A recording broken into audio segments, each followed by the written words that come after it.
intensely radical politics. Road by this creek, you might hear a whippoorwill. You can feel the evening chill.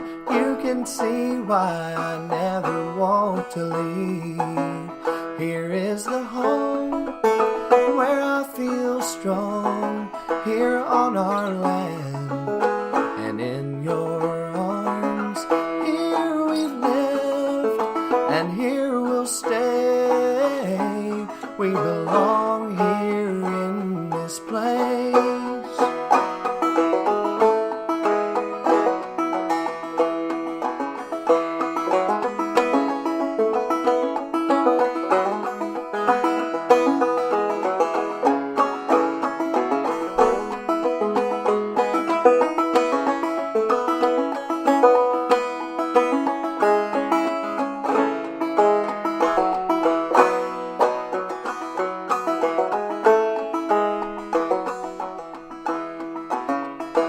In our one-stoplight town and this county round, we know how to care for our own.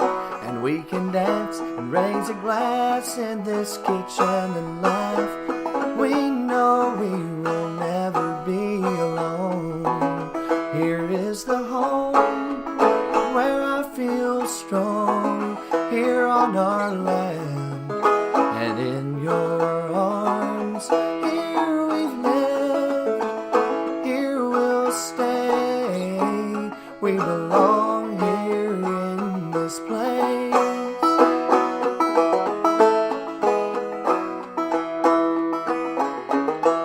I hear that city calling, I won't leave this life behind.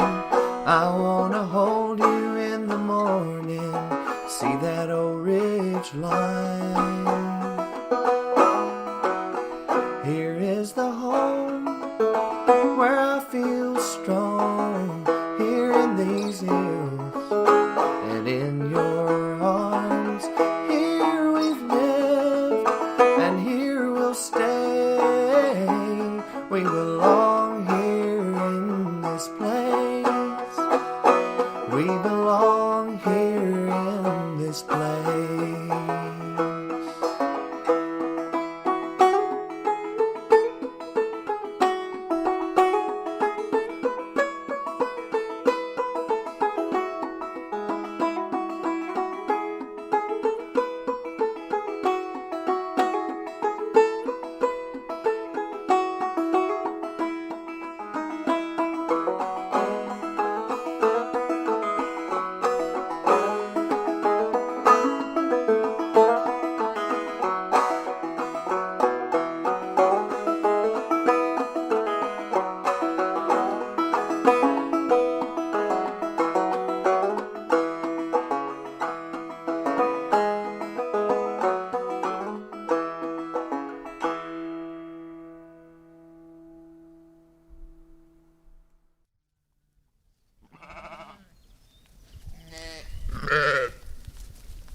I'm Caressa in Greenbrier County, West Virginia, and you're listening to Country Queers, the podcast.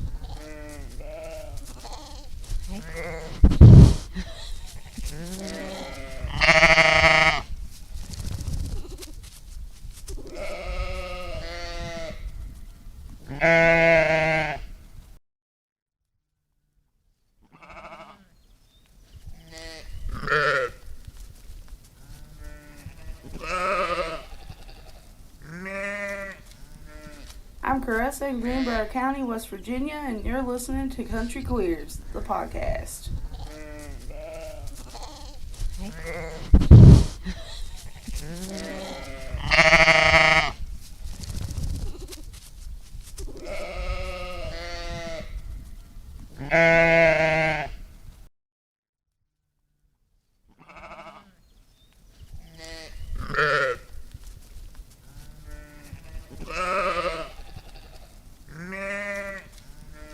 I'm Caressa in Greenbrier County, West Virginia, and you're listening to Country Queers, the podcast.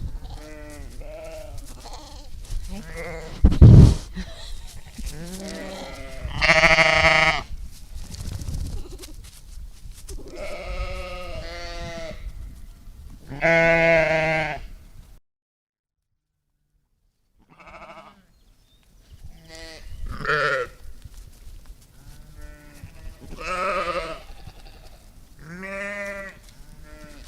Caressa in Greenbrier County, West Virginia, and you're listening to Country Queers, the podcast.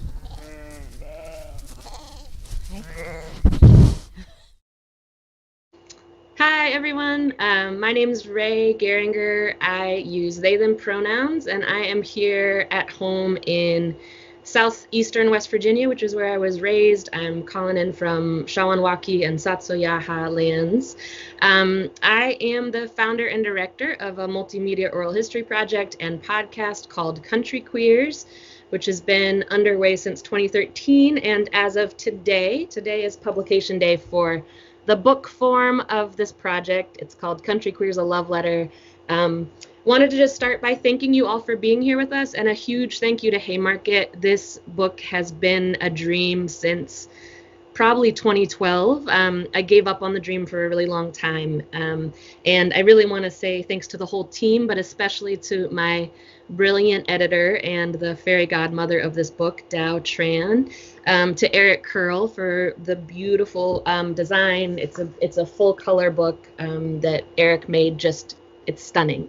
And thank you to all of the country queers out there who have shared your stories with me over the years. I'm joined by two of those people today. David Rodriguez, who's based in Lane City, Texas, is a goat farmer that I had the honor of interviewing way back in 2014, and part of his story is included in the book. And Kijana West, who is based between Cumberland, Maryland and St. Petersburg, Florida. She's actually currently in a car evacuating for Hurricane Milton. And Kijana founded an organization called Safe Space Cumberland in Western Maryland. And she's also featured in the book. And I'm also joined by Neema Avashia, who is a wonderful writer, a fellow queer West Virginian, the author of Another Appalachia, coming up, Queer and Indian in a Mountain Place. Thank you all so much for being here. And I'm going to start by just reading a little bit from the preface, which really tells a bit of the story of sort of where this project came from for me personally. And then we're going to move into a conversation. So let's just start at the beginning here.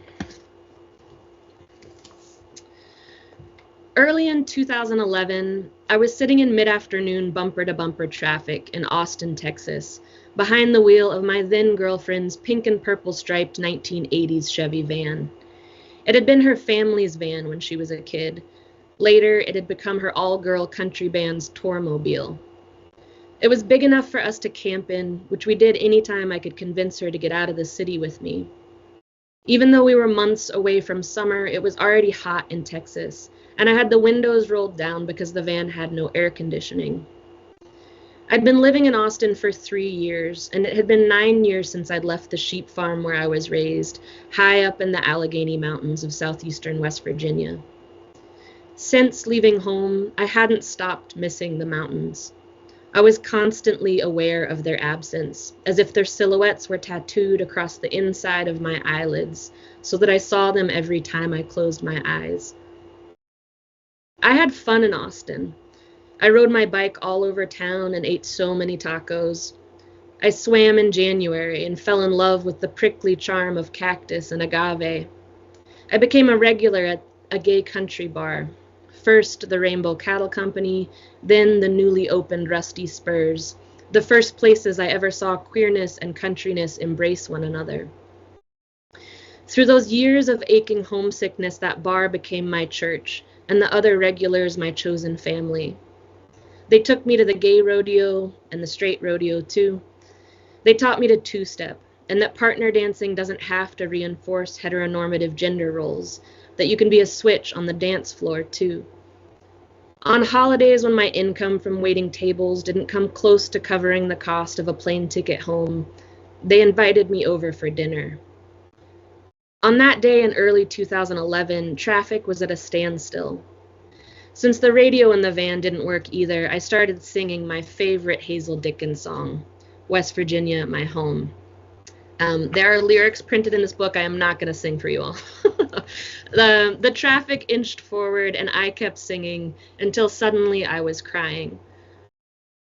That April, I moved back home to West Virginia and rented my childhood neighbor's small white farmhouse for $200 a month on land that bordered my stepdad's sheep farm where I was raised.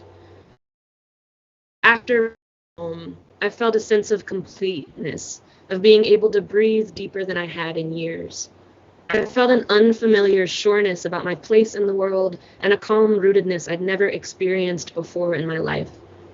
I felt like I could finally rest inside the strong embrace of these mountains with the soothing sounds of sheep floating gently in through open windows. Back in high school, I rode the bus for 4 hours a day. Useless hours of kids snorting pills, bloodying each other's noses with their fists, fooling around, listening to Walkmans, spitting tobacco juice into empty Dr. Pepper bottles. One morning on the bus in 2001, my friend Sean called me a lesbian after I cut my waist-length hair short and close to my head during spring break of my sophomore year. I whine-argued back, I am not. Years later, after Sean fatally overdosed on heroin while I was in graduate school in North Carolina, I realized in my grieving that while lesbian isn't a word I claim for myself, he'd been the first person to name my queerness out loud. I now know that I'd met 4 lesbians and 2 gay men in West Virginia before I left for college. None of them were explicitly out, but everyone talked. There's only one bed in the house, or neither of them have ever been married. The trans woman up the road was ridiculed by adults all around me when she transitioned. In hindsight, I can see their queerness, their gender expansiveness. Now they shimmer and glow in the cherished haze of my memory, but at the time I didn't recognize myself in any of them. The most memorable West Virginia lesbian from this era was the butch Department of Natural Resources officer who came to my 8th grade career day. I still remember her short hair, military green uniform, and bourbon-colored boots. I'd never heard the word lesbian before my friends whispered it as she walked by us in the hall, but middle schoolers are hardwired to pick up on subtle social cues. It's a strategy of survival, so I said, ew, before asking what that word meant. I acted bored during her presentation, but I had made damn sure to be there. Later that same year, I spent the night at my friend Sandy's house. I remember her mom, who sported that classic feathery 1980s white dyke mullet, wore pants pulled up high and tightly belted over a tucked-in button-up, and always had a can of beer glued to one hand. They rented a 2-story house in the county seat. It had faux wood paneling on the walls and carpet that smelled of cigarette smoke. I remember Sandy's mom scooping her up onto her shoulder with one arm, then tossing her down onto the couch, all while never setting down her beer. Upstairs that afternoon, Sandy curled my hair and did my makeup, like a real girl. That night, I got drunk for the first time on Jägermeister with her and a bunch of high school boys. Later, in the empty streets downtown, the boys fought, one wielding a baseball bat. I remember my fear, dizzy out in the street with older boys whose handsy interest was both a compliment to my fragile middle school ego and a queasy terror. But mostly, I remember thinking about the way my friend's mom had moved earlier that evening. Shoulders broad and tight, veined hands strong, jaw hard, with a mixture of awe and discomfort spinning inside of me. Still, I didn't recognize my own queerness, and I waded through the hell of high school, avoiding dating altogether. On the bus one morning, a boy said, "We should put all the faggots on an island and drop a bomb on them." Everyone laughed but me. I remember wanting to get as far away from West Virginia as I could. I wanted to leave more than I'd ever wanted anything, and I did, because unlike many of my peers, I had the privilege of being able to do so. I quickly learned that I was queer during my first semester at college in Western Massachusetts in 2003. I'd been raised by hippies with no TV, and we got slow dial-up internet late in my teenage years. I now know there were queer kids finding each other in online chat rooms and watching Will and Grace and Ellen on TV, but I hadn't had access to any of that at the time. Before going to college, I'd never seen androgyny or gender queerness among people my age. I didn't know it was a possibility for me to embody or to desire until I left these mountains for a place where all my new peers came from coastal cities and for the most part from immense wealth. I didn't realize how much disdain so much of this country has for the rural South until those 4 years in the Northeast. I didn't even know for sure I was from the South until I left. I also didn't know, until I moved back home to West Virginia years later, that there were indeed queer folks my age in these mountains, and that being queer and country at the same time was not only possible, but would turn out to be one of the most healing experiences of my life. So that's kind of how the book begins. It goes on with a bit more of a preface. There's a beautiful foreword from Suzanne Farr, who's also a narrator featured in the book, and my favorite 85-year-old radical Southern lesbian country queer organizer. And then there are excerpts from interviews with 22 people who've shared their stories with me over the past 11 years, including David and Kijana, who are on this call. And so this project was very much born out of my own relationship to the place where I grew up and where I've moved back home to, which is southeastern West Virginia, which I'm just deeply in love with, always and forever. And I wanted to ask David and Kijana both to talk a little bit about their relationships to home and how kind of queerness has shaped that. And so David, I'm going to start with you. There's this really... There's so many things, first of all, that I still think about from our interview, which happened in June of 2014. But I just had such a good time talking to you. And I remember at that time you were working and living on someone else's farm. You're now farming full time with your husband, also raising goats. I also have goats. I follow you on Facebook, and I really wish I could take a cheese making class from you. So that's all just sort of an aside. But you said there were so many things in your interview that I just really loved and still think about. But one of the things you said is you talked about where you grew up, and you sort of described like the landscape, your family, the culture a bit. And you said this thing that your family's been in Texas longer than Texas has been a state, right? And then you went on through your story of coming out to talk about some of the challenges that came with trying to reconcile your queerness with the place you'd grown up. But what I love about that part of your interview is that it feels like there's this way in which like your family is in and of the place where you live, going back I don't know how many generations, right, to like maybe pre-United States. And then your queerness coming out affected your relationship to being able to be there and be at home fully. So I guess I'm curious if you could like maybe first of all describe a bit about the place where you were raised, which, you know, you live, I think you said like 6 minutes away from your hometown now. Like, what is that place like for people who don't know it? So we are in coastal Texas. It's in Morton County, is where I was born and raised. It is kind of where the plains, the coastal plains begin and the swamplands start from the coast before you start getting into Houston. So it is very much a different kind of atmosphere. We have big, huge oak trees and pecan trees, and our area used to be predominantly agricultural based in rice production. Our county produced more rice than the nation of China at a time, but because of water restrictions in the state of Texas, our industry has changed now, and those have all pretty much gone away. So it's wet, it's humid, and it's hot most of the year here, like most of Texas. But the humidity is what's such a killer here, it seems like. But in relation to my queerness too, it's just my family had been here so long, and I was really the first queer person other than my aunt on my father's side. But on my mother's side, they had been here for so long in Texas and in this county particularly for generations, that it just kind of impacted me because everyone knew who I was and I couldn't be myself. And then finally, my freshman year in high school, I started coming out a little more at a time to friends. And then I was fully out in high school, but my family didn't know until my senior year in high school. And then that kind of changed when I was forced out of the closet.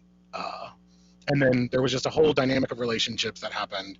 But luckily for me, my grandmother on my mother's side was a registered nurse, she was a second hired registered nurse for the Texas prison system.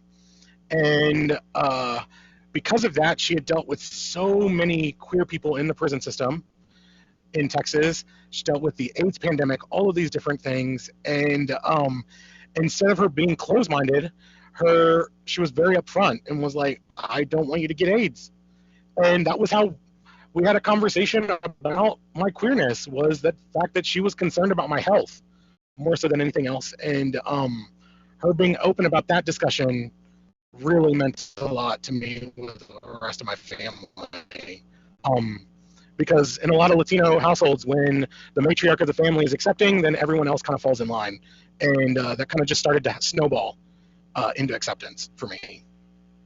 So. And now you've moved back home with your husband, and you're in, I think, the county that you grew up in, and you all are like yeah, there. So I'm in the county that I grew up in. I am, my husband and I don't hide who we are. We're open about that.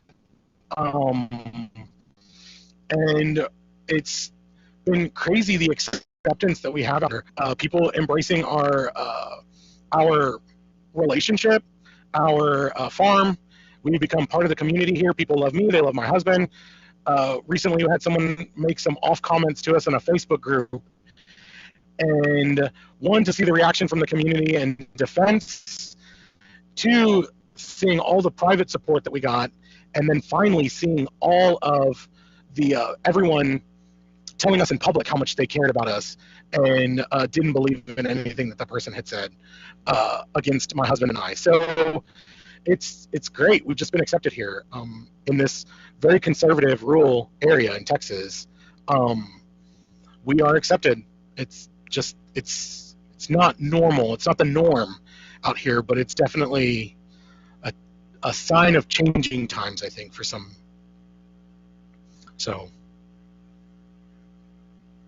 Yeah, thank you so much for that. Kijana, I'm not sure if I know you're traveling in the car running from Hurricane Milton. I'm so grateful that you're here, and also not sure if you currently can hear us or answer a question. And if not, you can. Okay, great. So you, I met in Cumberland, Maryland, which for listeners or viewers, sorry, we can't see you all, or don't know how many people we're talking to, can't see the chat, but thank you for being here. So yeah, I was like, is this a podcast? What are we doing? No, it's a video. Okay, Kijana, we met in Cumberland, Maryland, which is a small city in the mountains of Western Maryland. When I was up there working on a story for the Virginia Quarterly Review about the drag community there, called the Queens of Queens City. And so I got to interview you just a couple years ago and was really struck by your story because you were born and raised in New York City, grew up into adulthood in New York, and then moved to Cumberland because your family goes back there for 200 years. And so I loved so many things also about your interview. And I think that it really pushed me to think about some of my preconceptions about all sorts of things. I think sometimes 11 years into interviewing country queers, I can get stuck in this idea that everyone in cities has more access to resources in terms of queer folks, you know what I mean, than people in the country. And I think there is some reality to that. But your story, Kijana, really was fascinating to me about the ways in which, as a young person in the city, in the 70s, you didn't actually feel that, right? But I'm really curious for you to talk a little bit about your relationship to Western Maryland, maybe growing up as a city kid, but your connection to this place and your family's connection to this place. And then I'm interested in, and I could after you answer that first part, but really what need you saw that led you to create Safe Space Cumberland. I remember you saying this thing that once you moved to Maryland, you realized in some ways you'd been spoiled by what was available in the city. So yeah, first just a bit about your family and your relationship to the mountains of Maryland, and then some of what you saw in that move from New York City to this small city, big town in the mountains of Western Maryland. Absolutely. Well, first, I want to thank you for having me. But to answer your first question, Cumberland, Maryland, and actually Allegheny County, my connection to that is that my family is one of the oldest African American families in that area. And with that, that means that every person of color I'm related to. So there's only like 3 major families that have been there for over 200 years. Mine is the first. So we all commingled together, and hence I have maybe over 200 cousins in Cumberland because I'm related to everyone there. I used to, when I was a kid, I grew up in New York City, but all of my summers I spent in Frostburg, Maryland, which is maybe like 20 minutes away from Cumberland. So, and I used to hang out in Cumberland and stuff like that. So a lot of my family, is still there. So for me, growing up, I spent my time growing up in New York City, being the city kid from, born in Harlem, raised in the Bronx and back in Harlem again. But every summer I got to smell fresh air, play with my cousins, get dirty, do all the things that I couldn't do in New York City because it wasn't necessarily safe to do those things in New York City. So for me, I always had and still do have warm, fuzzy feelings when I think about that region because of my great grandmother, because of the relationships that I have there in Allegheny County. So that's my connection to Western Maryland. And for me to move to Western Maryland, I moved maybe like 3 years ago. And, I had done social work in New York City for about 20 years. So I'm coming into, Western Maryland with my own ideas of what I think the queer community looks like and should be like. And to my surprise, it was something that I hadn't seen since I was little. Me growing up in the city, even though, it's New York City and there are a lot of services for gay and lesbian people, adults, but not necessarily youth at the time. So for me, I really didn't have a place to go. You know what I mean? The place for me to go were the streets, were the pier of New York City, the ball scene and stuff like that, the West Village, hanging out in the street. They really didn't have anything for youth. So for me, I got into the field of social work so I could give back, to my community. And when I moved to Cumberland, Maryland, I saw that there was not as much of a community. There is a gay community there. However, as far as services are concerned, there aren't any, like there is no community center for youth. There are no places where people can mingle and feel safe. Now, yes, Cumberland does have Cumberland Pride, and that's when I met you through the Butterfly Ball, because that was an event that I was doing for Cumberland Pride, and it was a great, event and a great introduction to another part of the gay community that Allegheny County was unfamiliar with, which is the ball scene. But in that's what sparked me to open Safe Space, because I was kind of horrified at the fact that youth didn't have a place to go, didn't have a voice, didn't have any kind of mentors at all.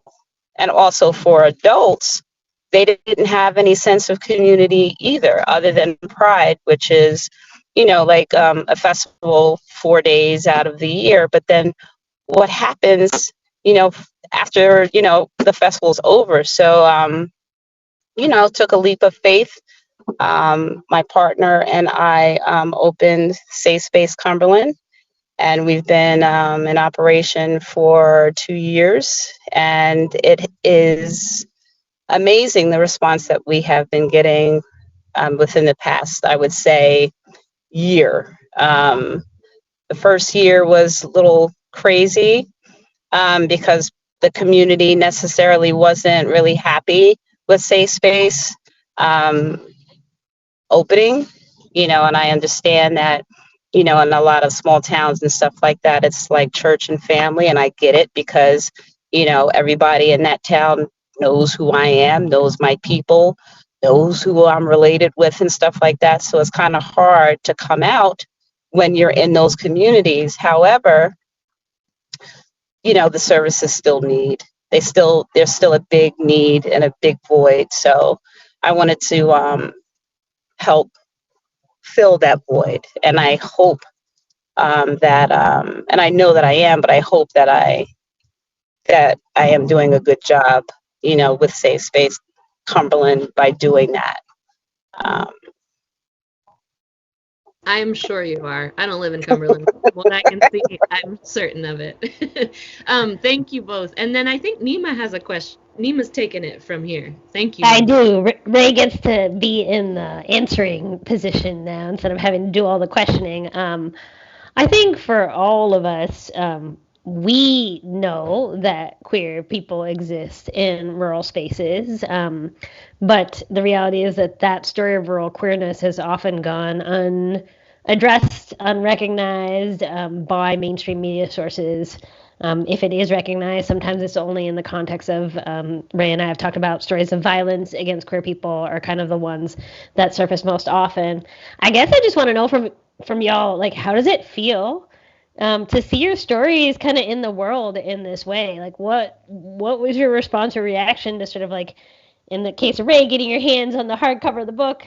David and Kijana, mail may have been a little bit challenging given the weather, but just even being able to see your picture, your story rendered on the page in that way, what was that experience like for you? Rae, why don't you go first?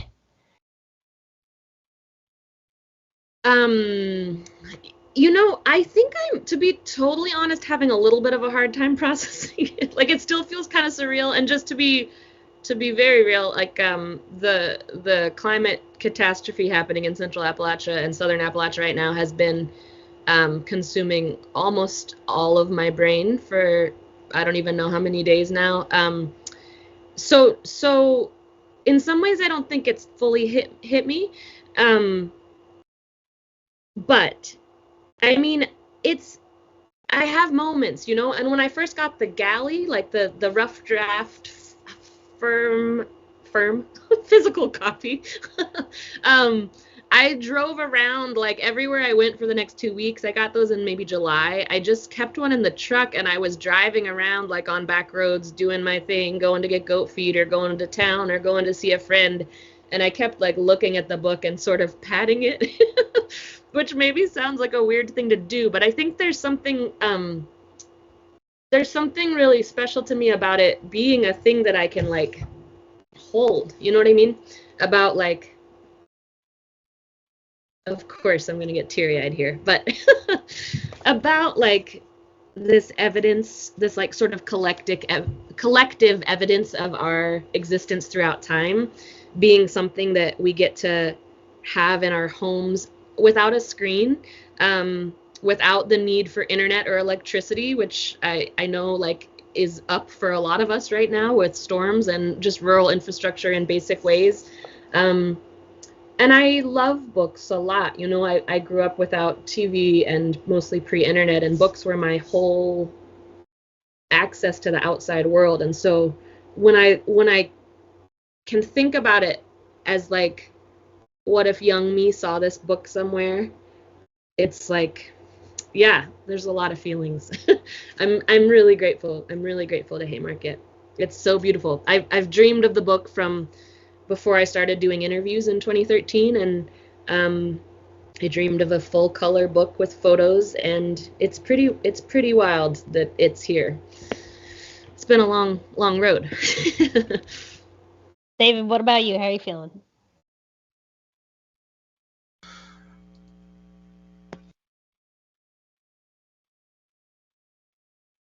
Oh, I think you're muted.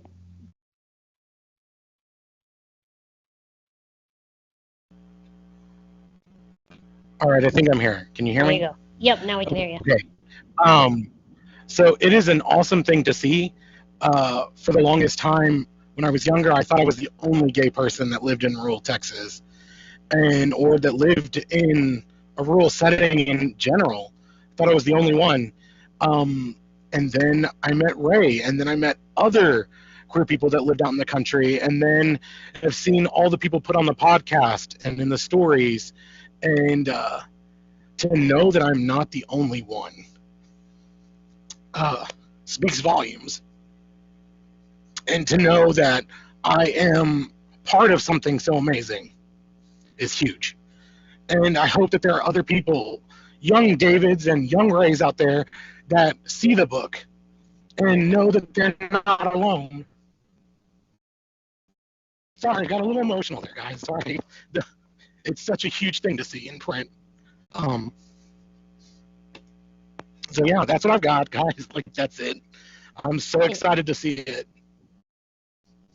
Thank you. I feel very emotional also. Ray and I have talked about this, just that like we both grew up in rural West Virginia without mirrors, and this idea that there's a book that a queer kid in a small town, in a small place, can put their hands on and know that people are making Yeah. their life, it's really powerful. So the emotion is earned, I think.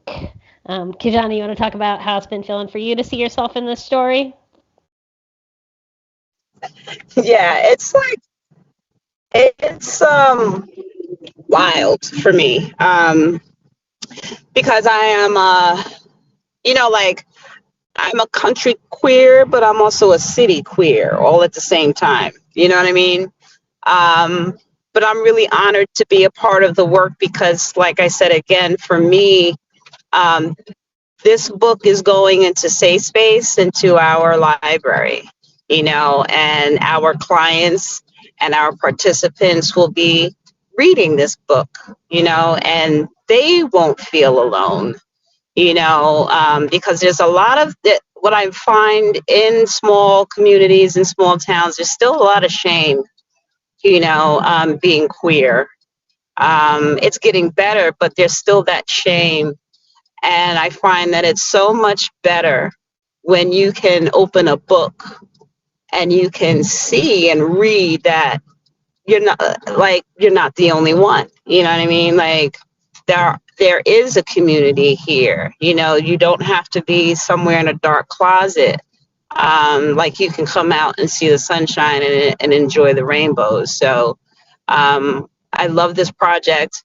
I was stoked when Rae asked me at the butterfly ball, that evening, and came to my little humble apartment, and we sat on the porch and we talked and talked and talked. Like, I think this is a very important body of work for, for youth, for adults, for anybody in small communities and small towns. So you don't feel alone, and there's no shame anymore. Like, there's no shame.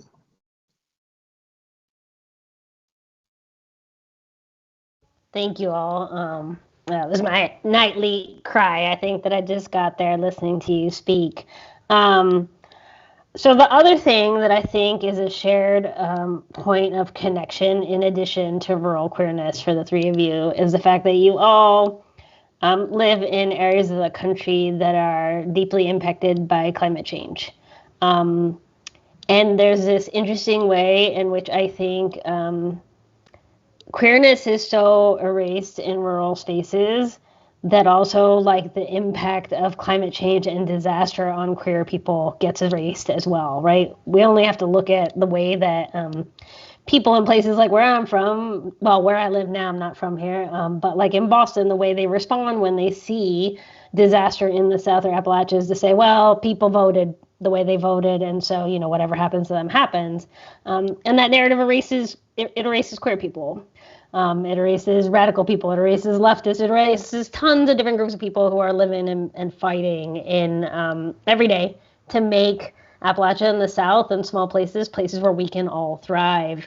I guess I wanted to know sort of how are you thinking about the sort of like context of living in disaster and living in this time when disaster sort of feels like it's just all around us.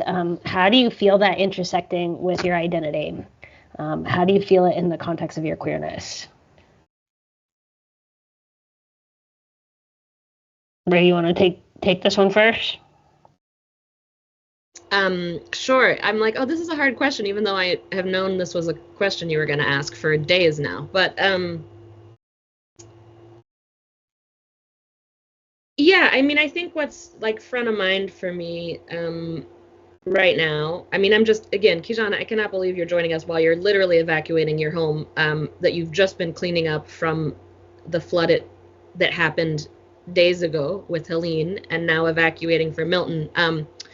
But I'm thinking a lot about Helene. I'm thinking a lot about all of the stories and images that I'm seeing from across Appalachia, Western North Carolina, of course, but also Southwest Virginia, which got hit hard, and East Tennessee, which got hit hard. And I'm thinking a lot about the really horrifying flooding in East Kentucky in 2022. I'm thinking about the really horrifying flooding in West Virginia in one of the counties I grew up in 2016. And I spent the first days after Helene hit the region without power and internet and water, like so many people beyond the places that flooded. This was such a big storm. But I just was swimming not only in grief, but also in a lot of rage about the ways in which I think rural communities in disasters, when there isn't a city impacted, get almost completely over, just like we don't even get national media. We barely get national support. And so I was really processing these like past storms and past climate catastrophes that I've seen in one of the counties I grew up in a county in Kentucky that I lived in for 3 years, where the majority of people who died in those floods were in the county that I lived in for 3 years. And the ways in which in 2016, no one outside of really southern West Virginia even heard about those floods. And in 2022, no one outside of, who didn't know, no one loved someone in eastern Kentucky, didn't hear about those floods. And this storm, they're getting bigger and they're getting worse. And so, of course, like this storm, I think people are hearing about nationally and having a different understanding of what has been happening and building in Appalachia for a long time. But I'm so angry that like even still the amount of support and attention that like Western North Carolina, Southwest Virginia, East Tennessee deserve is not showing up. The ways that we're left to take care of ourselves. But also I'm really angry about the fact that I know, because I've lived through it, that if there isn't a city, we don't even get a quarter of what's happening now. And that makes me really concerned, because I actually think that rural communities have been, especially across Appalachia and the South, dealing with climate catastrophe already, some of us for like at least a decade or more. And what happens is that because we're left to take care of ourselves, when a community is tiny and has no resources, and then all we have is what we already had, and we're all in crisis, like we need support that we're not getting. And so I worry a lot about rural communities in climate catastrophe and the ways that, like, if national media doesn't come, then national funding doesn't come. And that is what happens for rural places. It's been happening, and I feel certain that that is what would be happening. And it still is sort of what's happening right now with Helene, that the rural communities, the people who are really isolated, are the last to get resources. Like, that's just how it works, you know? When I lose power in like a normal storm out here on this mountainside, the first people to get power back are going to be people in town, and then it's people along major highways, and then it's further and further out. So I think that I have a lot of anger about how much rural people get left behind. And I also know that, like, all of my friends who are like country queer Central Appalachian organizers are like on the front lines of mutual aid, because Neema, we've talked about this. Like, country people have to take care of each other. Like, we need each other to survive. It's just part of rural life, especially I think if you live pretty remote. And then I think queer people, that's like very baked into a lot of the ways in which we survive, through being kicked out of our families or our churches or our communities. And like country queers are like leading mutual aid across Appalachia right now.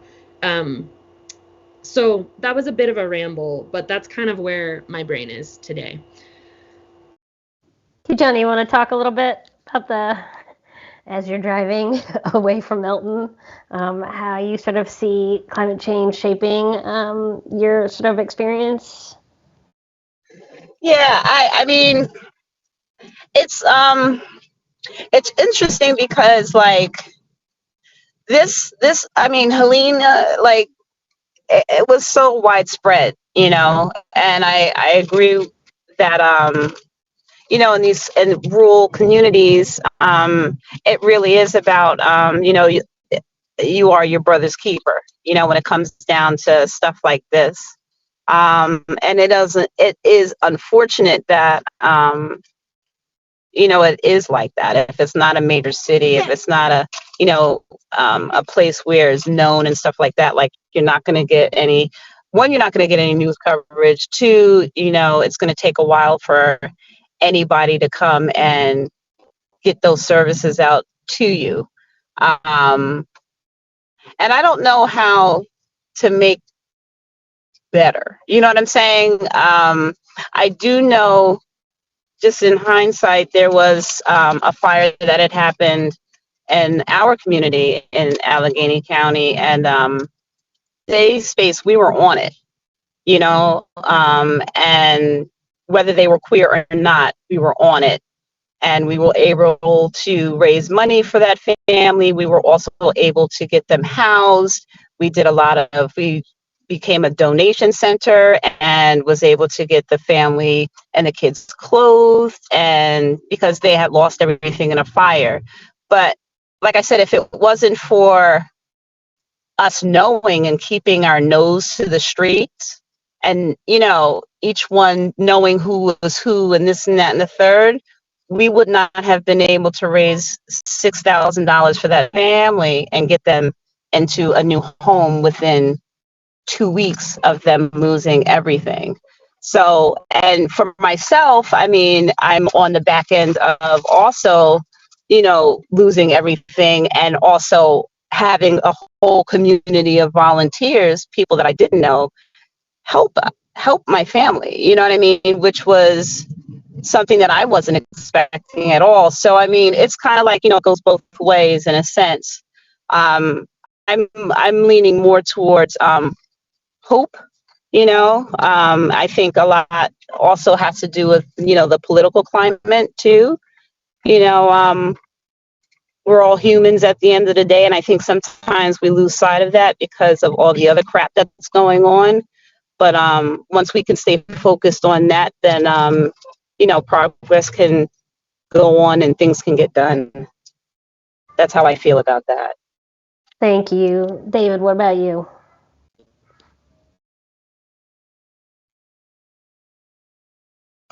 So I know you said one thing about kind of mean a thing that you said, Neema, about it's the way that people voted in Appalachia or even here in the South. I just tell people this all the time, that in Texas we had more people vote Democratic than in the entire state of New York. So there are a bunch of liberals here in the South. There's just more Republicans or more conservatives than we tend to think. So just a note on that, just so that if there's anyone listening, you might have that sense of, then maybe that might change your thinking a little bit towards us here in the South. One thing is that my husband and I, we survived Harvey, and then recently, a couple of months ago, we survived Beryl. And in Harvey, it was crazy because we watched our community get completely flooded. 50% of our homes in our community get lost in 15 minutes because of water that came in out of nowhere from river flooding. And the impact that it had, I think, in terms of queerness, for me here in Texas, we don't have a lot of queer folk at the helm or leading the way in terms of climate resistance or taking charge in rural areas for aid. So it's a lot of churches that do that. And because of that, queer people don't feel comfortable going to get aid, to get help, to go to the shelters. And so that's a real thing here for us in Texas, is queer people are being excluded, not so much because of policy, but because of ideology. So that's kind of the intersection with me and seeing the reality of what's going on with climate change, is that queer people are being left out in rural places. I can speak only from my experiences here in Texas of what's going on with the storms that I've seen. So also, I think it's important that as a community, we find that resilience that we have in our identity, also in the physical, with what's going on around us, being more prepared, understanding how to use things. There's this idea we get told all the time, oh, it's the gay guys. And when all the trees were falling and things like that, we were out cutting trees all day long, and it just blew people's minds that the gay guys were out cutting trees down here in rural Texas, helping people get into their homes. So I think that kind of, as a community, we need to embrace learning the skills that'll help us dealing with climate change in the practical sense. And so that's kind of how I'm dealing with that here. What we've been dealing with around on our farm as well is trying to make us more climate resilient. With breeds of animals, we're changing all of our animal breeds to different things that are more heat tolerant. So that way we can have animals that survive. Two in my class I talk about, in my cheese classes, we talk about resilience and dealing with our climate and dealing with how we make cheese based on the climate that we live in South Texas. So it's just kind of something that we do here, and that's the goal moving forward, is to teaching people about climate resilience. And I do a lot of coded language here in Texas, because the minute I say climate change, everyone just shuts down. So we have to talk about it in a different way. It's got to be coded. So that's kind of how I feel what's going on with the climate crisis here in Texas and how we respond as queer people. Thank you, David, for sharing that. Folks who are watching, if you have any questions for the folks on the panel, please feel free to share them in the YouTube chat now, so we can kind of lift them up. I'm going to kick it back to Rae to actually talk a little bit about how we can support folks who are currently impacted by the multiple sort of climate events that we're seeing come down in this recent moment. Yeah. So thank you all for that. That last question was really interesting to hear everybody's different sort of locations and identities and perspectives on that.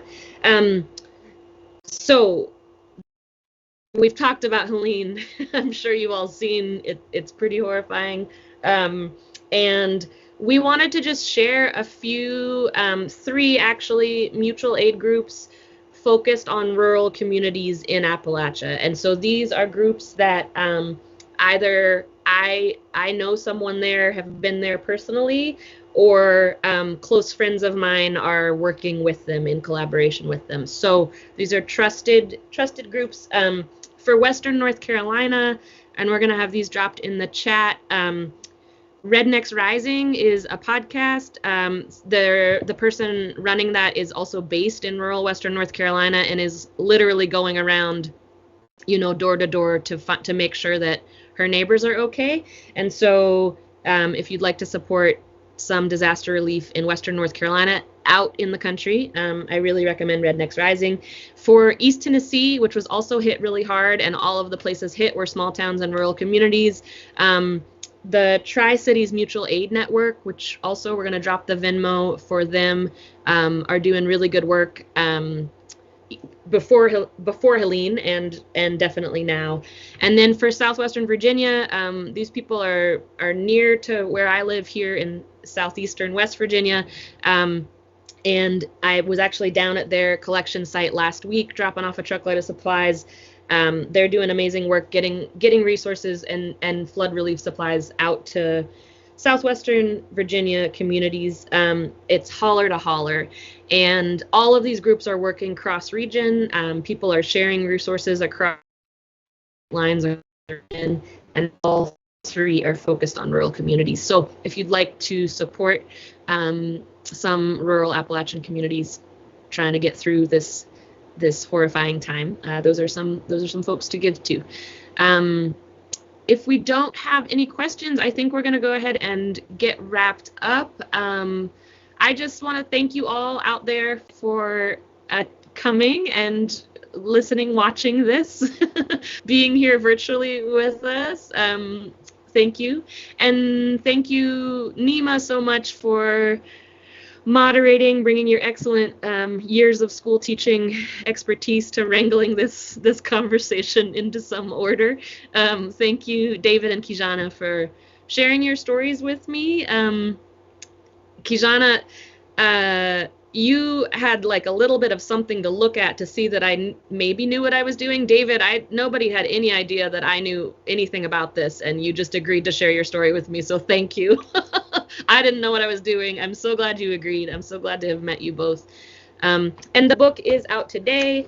You can find it in bookstores. You can find it on Haymarket's website. And if you live in or visit a small town that has a public library and you'd like to request this book at the library, especially in this era of book bans, please do that.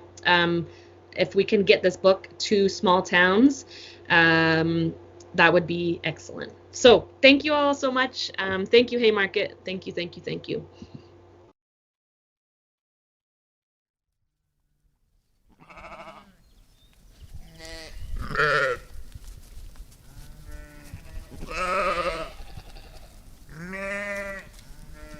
I'm Caressa in Greenbrier County, West Virginia, and you're listening to Country Queers, the podcast.